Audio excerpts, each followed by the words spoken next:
Welcome back to the deep dive. So today we're diving into a really pivotal moment in the Old Testament. Right, the fall of Jerusalem.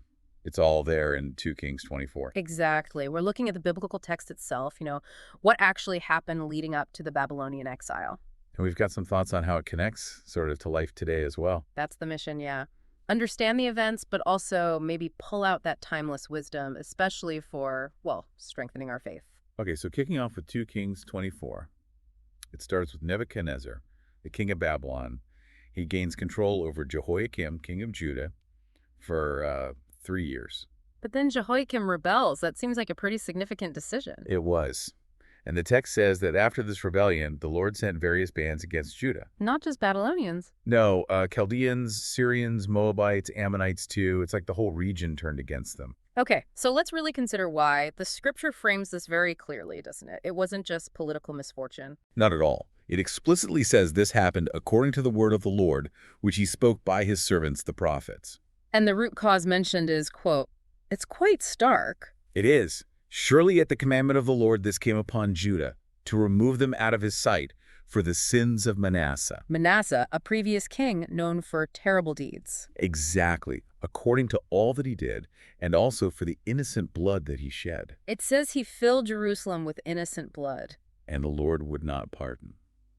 Wow, that's a heavy statement about accumulated sin and its consequences. It really underlines that theme of actions having repercussions, not just individually, but, nationally. Yeah, definitely.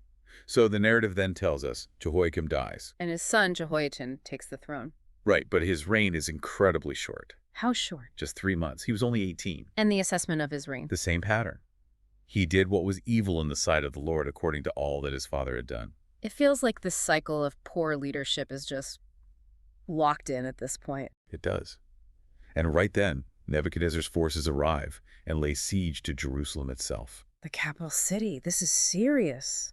Very. And it doesn't take long. The text says in the 8th year of Nebuchadnezzar's reign, Jehoiachin just gives up. Surrenders. The king himself. Yes, he goes out to the king of Babylon, him, his mother, his servants, officials, officers, the whole royal contingent. Wow, that's the fall of the city, essentially. It's the beginning of the end, certainly. And what follows is systematic. The plundering, you mean? Exactly. Yeah. Nebuchadnezzar carries off the treasures from the temple, the house of the Lord, and from the king's palace. And didn't it mention the gold vessels? Yes, it says he cut in pieces all the gold articles that Solomon had made for the temple. Imagine the destroying items linked back to Solomon. A real severing of their heritage, or their connection to God's promises. Absolutely. And then comes the exile, the deportation. Who was taken? Was it everyone? Not quite everyone, but almost all the influential people. It says all Jerusalem, meaning the key figures.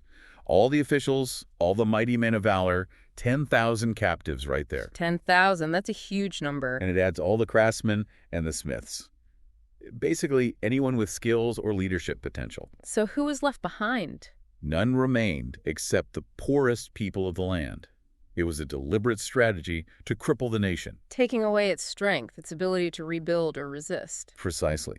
And Jehoiachin himself, his mother, his wives, his officials, the mighty of the land, they were all taken captive to Babylon. And there was even another group deported later. Yeah, the text mentions another 7,000 mighty men and 1,000 craftsmen and smiths. It was thorough. Just devastating. So after removing Jehoiachin, what did Nebuchadnezzar do? He couldn't just leave a vacuum. No. He installs a puppet king. He takes Mattaniah, who was Jehoiachin's uncle. Another member of the royal family. Right. And he changes his name to Zedekiah. Zedekiah. Okay, so maybe a chance for a fresh start. Well, he reigns for 11 years. Yeah. But unfortunately, Let me guess. He also did evil in the sight of the Lord. you guessed it, according to all that Jehoiakim had done. The same pattern again. It's just tragic. This cycle just keeps repeating. And the chapter wraps up by stating the ultimate reason. Because of the anger of the Lord, it came to the point in Jerusalem and Judah that he cast them out from his presence. So it all stemmed from God's judgment on their continued disobedience. That's how the text presents it. And then the final straw. Zedekiah also rebels against the king of Babylon. After everything that had just happened with Jehoiachin. Yes.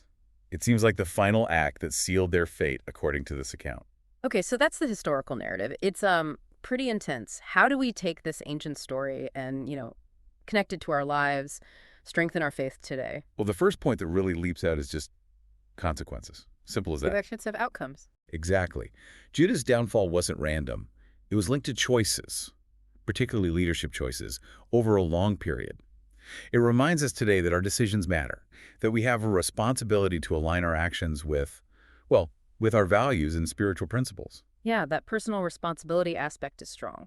What else? There's also the idea of God's sovereignty, isn't there? Even in the midst of all this political turmoil, invasion, human failure. The text frames it within God's control, his judgment. Right. And that can actually be a source of stability for faith today when we see political unrest or social upheaval around us, remembering that from this perspective, God is still ultimately in control.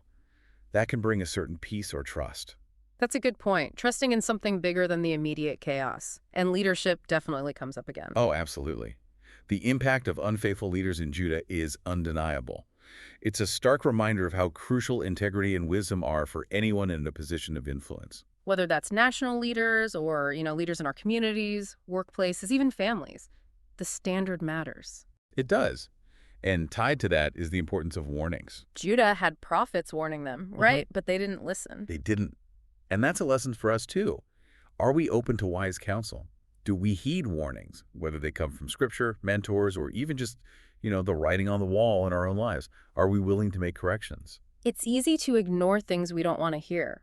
But this story shows the danger in that. Is there any hope in this account, though? It seems so bleak. Well, yes. Even amidst the destruction and exile, there's the concept of the remnant. The poorest left behind. Yes. And also the idea, woven through the larger biblical story, that exile isn't the final word. God preserves a people. This offers a message of hope. That even after failure, even in hardship, there's potential for renewal, for restoration. Exactly. It strengthens faith by showing that God's plan can include redemption even after judgment. His purposes endure beyond immediate circumstances. So it forces you to grapple with God's character. His justice is clear, but there's also this potential for future mercy and restoration embedded in the bigger picture. Precisely. Holding both justice and mercy, consequences and hope, gives a more complete understanding, perhaps a more mature faith. Okay, so wrapping up this deep dive on 2 Kings 24.